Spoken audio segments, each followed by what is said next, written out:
Hello guys, today I've got the Apple AirPods Max 2 and I'm going to show you how to fix the Bluetooth pairing issues.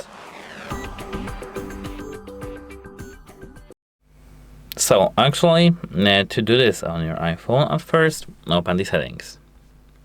Here, hand over to Bluetooth. If you have them saved but not connected, just paired, hit this info icon, and now you don't have this menu of course. Hit this forget this device and then forget device back again. Then turn off your phone and put your headphones inside your case to let them go in the low power mode. After that, you can take them out of the case and try to use them. Try to connect them back again, try to pair them. Everything should be working fine.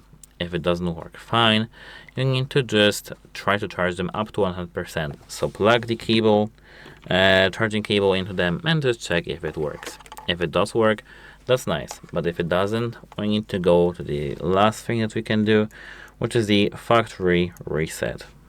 Try to perform a factory reset, and if it works, that's nice. If it doesn't, you need to contact device support because your device is broken. And how to perform a factory reset? Hold this button over here for 15 seconds until you see this orange slide light going orange and white. And actually that's it. Hope it helps you and goodbye.